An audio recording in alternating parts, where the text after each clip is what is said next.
I am the bear, and I am going to chat to you guys today about the measurable impact that Brexit has had on community services. And there are sort of two main parts that I will be looking at, which is the impact on the workforce of community services and to a large extent primary care as well. And then another impact that is the pharmacy impact, which is deeply integrated into the community service and into our communities as well.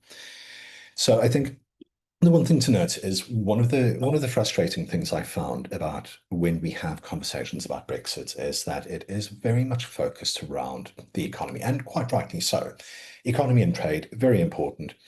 But whenever we go away from economy and trade, where we have really strong metrics, there's a feeling that there is not a lot spoken about the other measurable impacts, which is why I wanted to talk about the measurable impact within healthcare. So basically, community healthcare is made up of quite a lot of stuff. It's one of the very large aspects of the NHS, and it forms quite an important part of healthcare delivery. And from about 2010 onwards, due to austerity, there was already a significant drop in investment in community services, and it's a very neglected part of the system. Whenever we talk about community services, it seems like an afterthought outside of the acute sector, the secondary care sector, and the primary care sector. So, in this presentation, I want to sort of trace how leaving the EU has re engineered the workforce in the community and how it's adjusted the medicine supply chains, especially. The result of Brexit wasn't a single issue shock to the system, but it's a long-term reconfiguration of how the UK's healthcare ecosystem operates. And that's particularly true in areas of deprivation.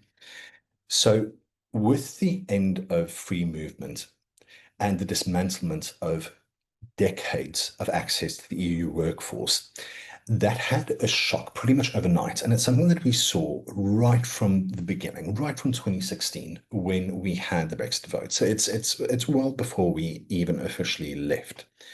And you can see that in the statistics with between 2016 and 2018, new EU registrations from nurses collapsed by almost 87%, falling from what we were seeing at about 6,400 registrations per year down to just 800. That is a significant fall. And the sort of nursing levels from the EU have never really recovered since then. The statistic is that by 2021, nearly 8,500 nurses had left. Now, this created more than just a workforce problem. It's also a massive and sudden loss of institutional memory and experience. And this is particularly true in community and primary care settings, where EU nurses had formed quite a stabilizing backbone. That familiarity with communities that they worked in was quite important with patient relationships. And that's something that we've seen happen, and it's something I'll get to a bit later, in terms of that shifting workforce and the unstable workforce. The problem is that we also just look at these potentially as numbers, but they also represent the consequences of understaffed wards and delayed interventions, and to a large extent, exhausted clinicians. When I think of the teams that I work with, they really are struggling, and they have been struggling for several years. Now, it doesn't, of course, help that we have had a pandemic, and largely most of the exhaustion we're seeing would have been from the pandemic. But what hasn't helped is that impact from Brexit. Now, one of the other issues that this has caused is that it created a void in terms of our recruitment pipelines, where we were previously able to rely on quite a bit of the European nursing workforce. This was not true anymore. And there had to be a plan made. And that's why we turn to international recruitment. So this becomes political, and it's a very big two-sided thing. While I myself am quite pro-migration, I do have an issue with particularly medical and clinical migration. Everyone knows the statistic that there are approximately 16% of the NHS's workforce are immigrants. When you start breaking that down into nurses, that's about 27%, and doctors, that goes up to about 36%. So we have an incredible number of migrants working in the NHS. And I, for one, am incredibly grateful for them because we would not be functioning without them. But this is a two-sided sword because by 2024, 9% of NHS doctors that we have recruited from abroad have come from WHO red list countries.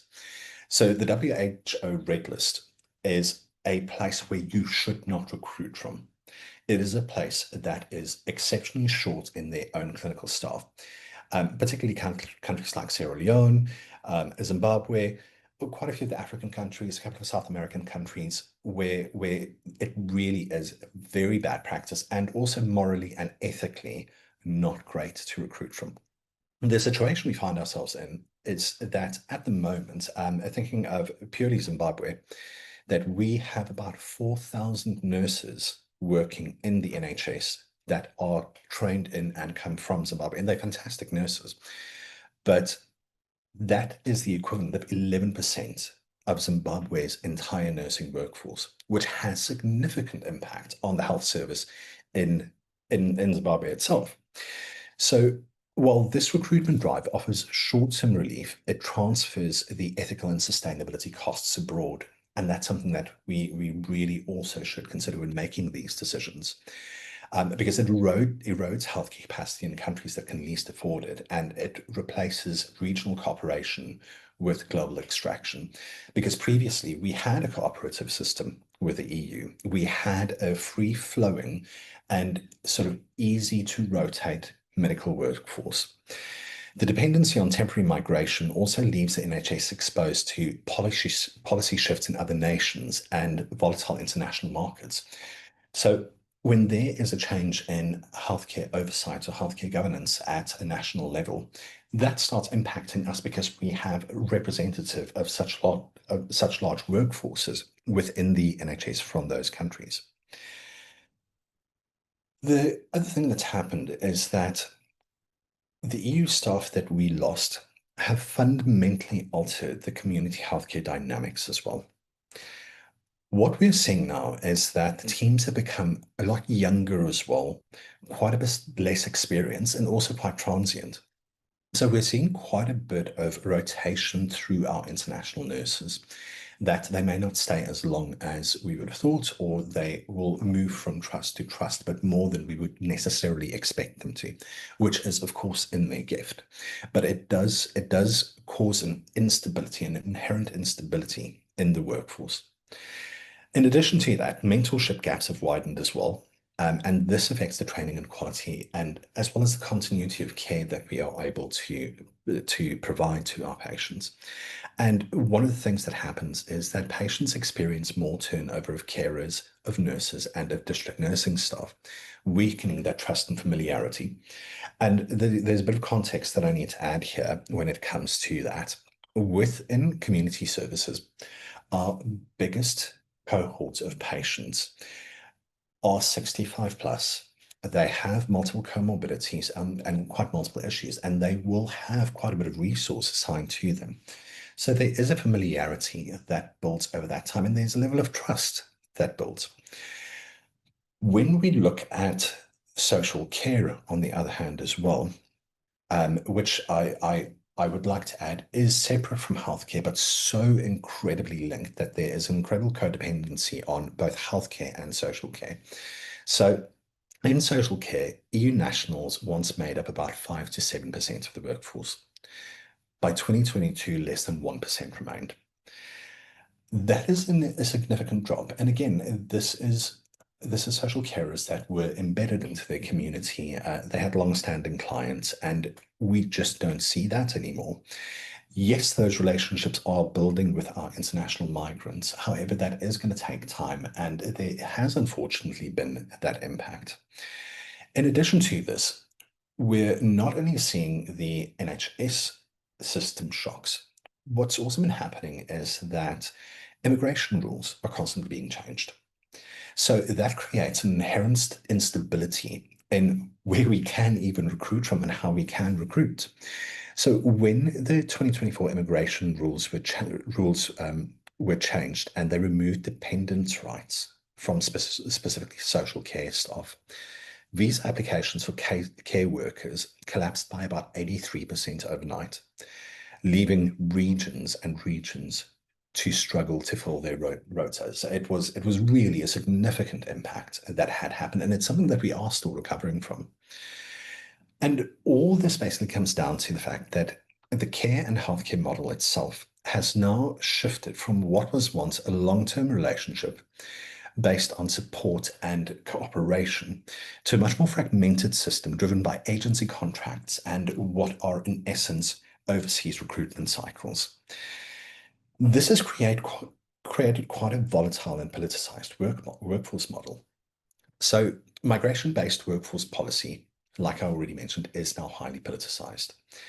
And every new visa rule reverberates through care delivery. This instability makes workforce planning nearly impossible. Workforce planning is not something that you do over a 6 month period or even a 12-month period. It's something that you need to plan about 5 to 10 years ahead. And because we're seeing so many changes within the immigration rules, which are a direct impact of what we saw from the instability caused by Brexit, it's sort of creating the cycle of where every couple of months there's going to be a change that we need to adjust to and to work with. So that in itself is causing major instability within the health service. In addition to that, the lack of domestic training pipelines and retention policies means that the system remains reactive and it remains exceptionally expensive and also fragile. The long and short of it is really that Brexit replaced predictability with volatility. And the labor market has become a bit of a hostage to it, especially in healthcare.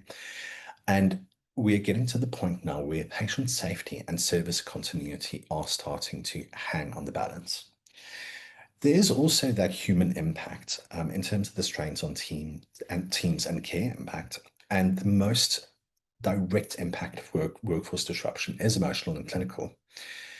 Teams that operate under chronic vacancy rates face burnout, heavier caseloads, and in general, much shorter visits. So what's happening is that where we would expect originally a nurse working in the community to see maybe 4 or 5 patients who are quite complex a day, we're now expecting them to see 7 or 8 patients, which means that our nurses are getting more burnt out as they go. Managers have also reported that supervision gaps and rising safeguarding concerns are coming up due to staff inexperience because we are working with a much younger group of staff without necessarily that institutional knowledge.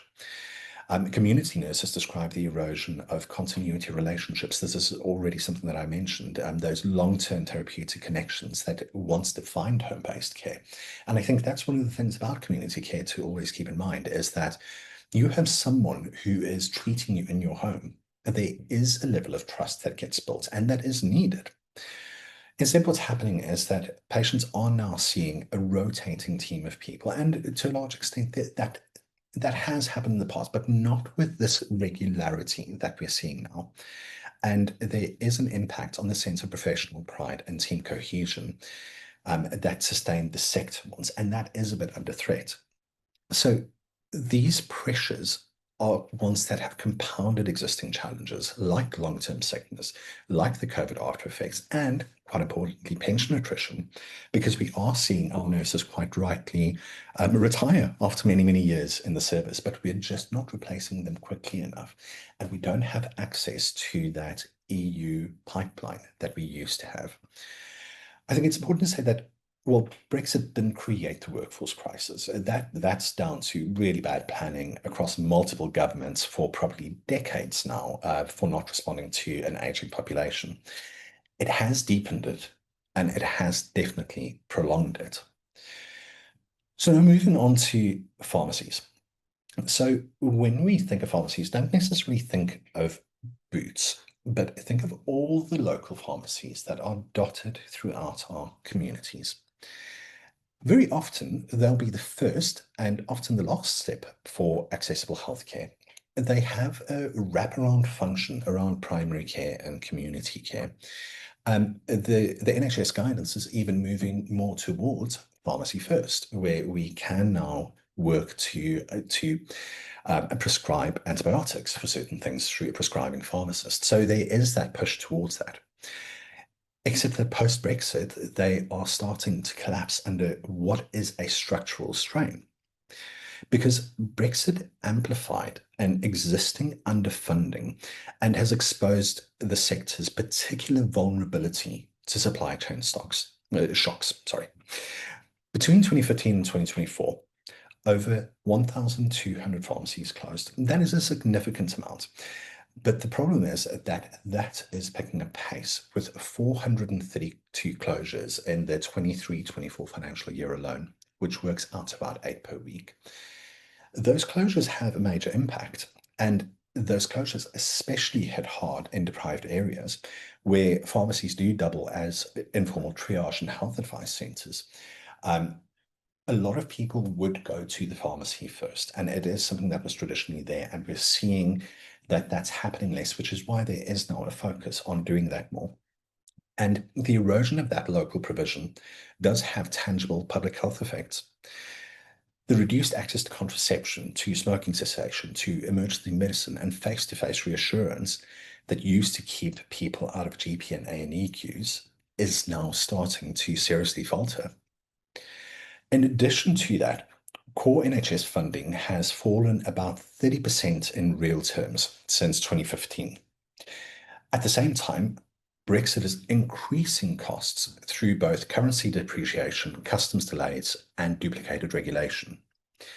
The business model for pharmacies in the UK doesn't work anymore. A 2025 National Pharmacy Association survey found that about 63% of pharmacies fear closure within 12 months, with 94% saying that new funding does not even stabilize them.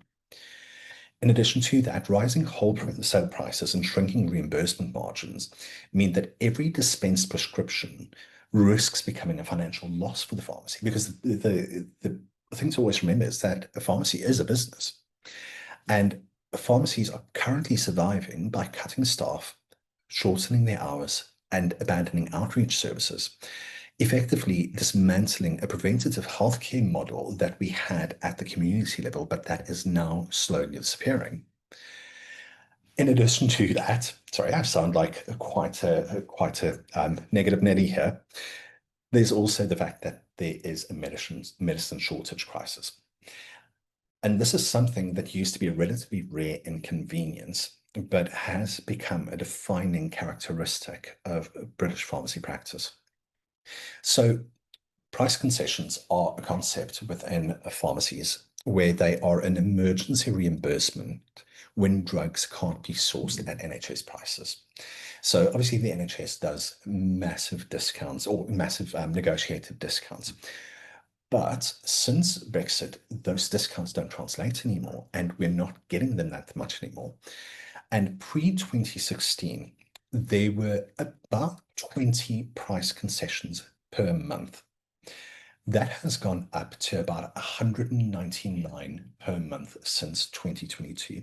That is a huge increase, and that means that there is a lot more cost going into buying the extra medicines and making sure that we are able to sustainably supply those medicines. In 1 year alone, recently, the shortages cost the NHS an extra £220 million. And August 2023 medicines would have cost about 8% less at 2021 prices. Pharmacists also spend hours daily taking up what is their valuable time, sourcing alternatives or explaining shortages to what are understandably distressed patients. Chronic illness management is being destabilized directly through this, and trust in the system is eroding, a system that was always very trusted. Now, it's worth saying that medicines shortages are a global issue, but the UK's do tend to be uniquely severe. The UK's medicine import value has fallen nearly 20% since 2015, and that is the lowest growth rate in the G7. What makes things worse is that we also have new trade and regulatory barriers. Duplicate batch testing needs to happen, separate labeling needs to happen, customs checks needs to happen, and this has made the UK market far less attractive. And many manufacturers simply remove the UK from their distribution networks.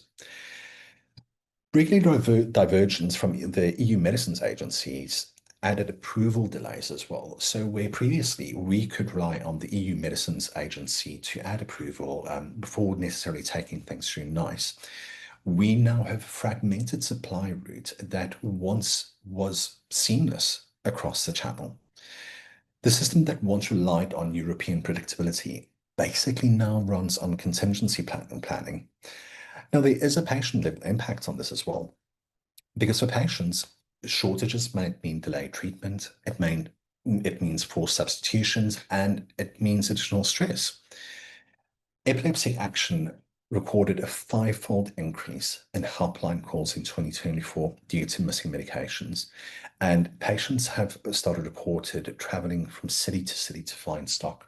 This is particularly severe when it comes to conditions like epilepsy, where the patient's specific treatment that needs to be given becomes very, very specific, and moving from that regimen becomes really hard to do.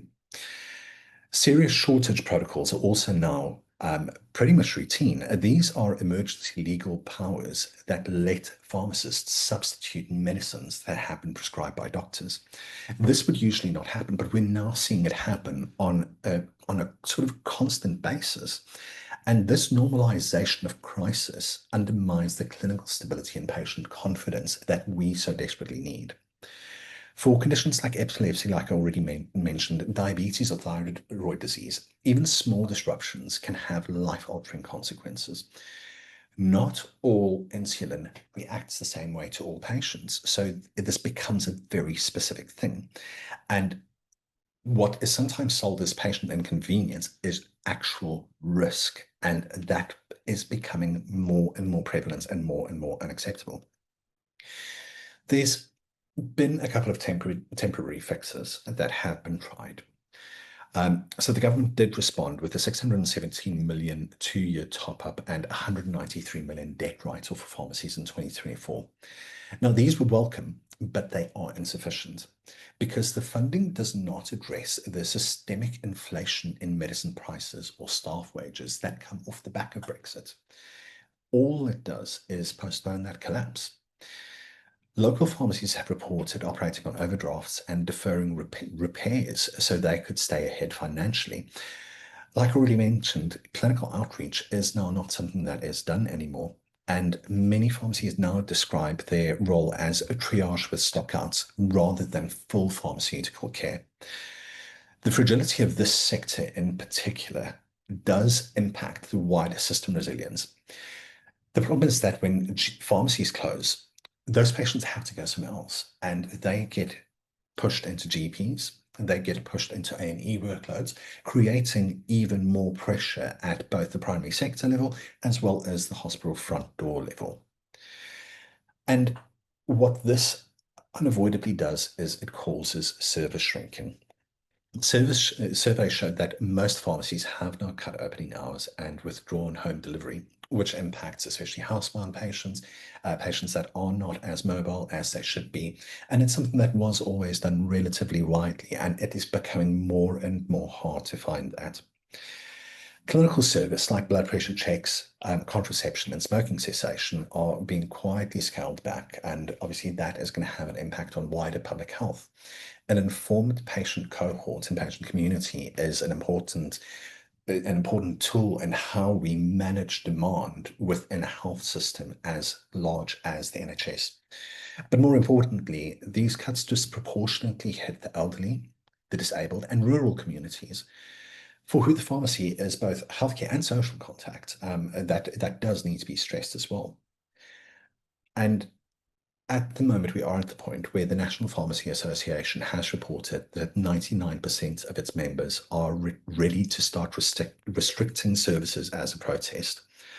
And that is a sign of desperation rather than militancy. Now, the government response to this has just not been sufficient. what we have been doing is we've been managing decline, but not solving any problems. All the policies we've seen over the last couple of years meant to sort of fix the NHS from the impact of Brexit have been reactive rather than strategic. Some of the measures have included the health and care visa, emergency freight contracts, and short-term funding boosts, but it's not really fixing the core of the issue. This treats symptoms, not causes. The underlying issues of regulatory divergence, underfunding, and training neglect remain completely untouched as it is.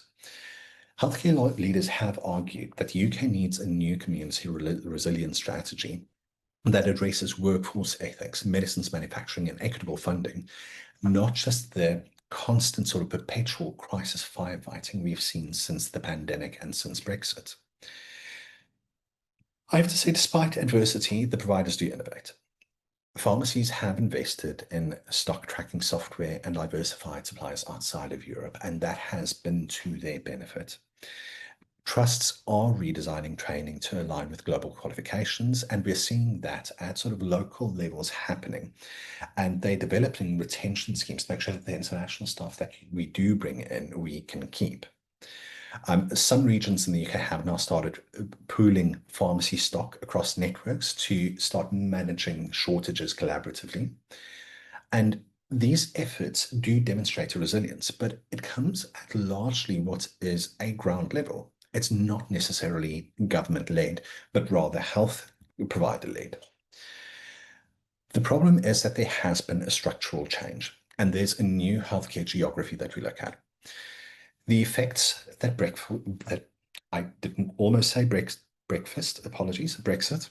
The effects are not cyclical, they are structural.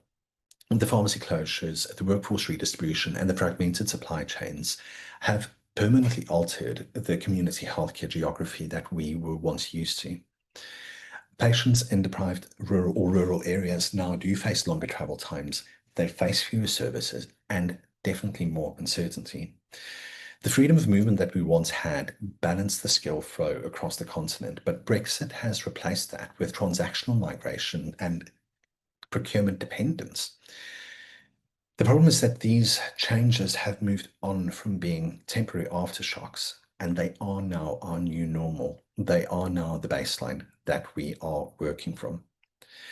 And the largest piece of this is that Brexit's community level impact have amplified inequality even further than they were. When we look at where pharmacy closures in particular happen, they tend to cluster in areas of deprivation. That causes its own set of health problems. Medicine shortages don't affect day-to-day patients, they affect patients with chronic conditions the most. So we are looking at our aging population again, we are looking at people with more social need.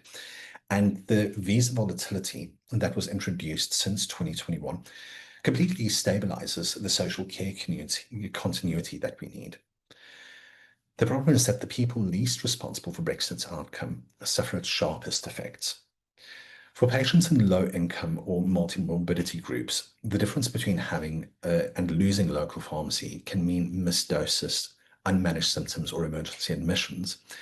And having that lack of community care on top of that makes this become not just policy failure, but it becomes a true equity crisis. 5 years after the transition period, Brexit's mark on community healthcare is unfortunately going to be clear, and it's going to be enduring unless we can fix it.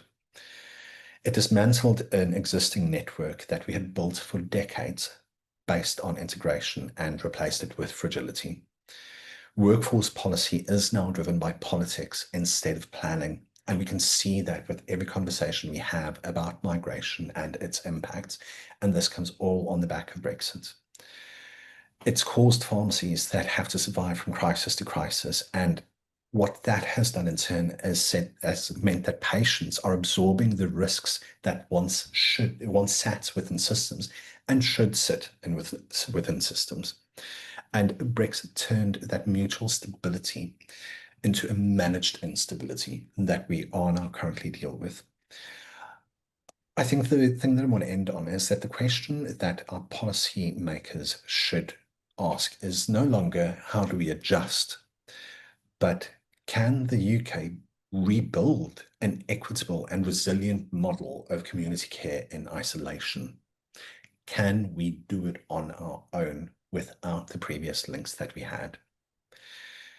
The point is that without long-term reinvestment, ethical recruitment practices, and cross-border cooperation, that answer is uncertain. And unfortunately, patients will continue to pay the price for that.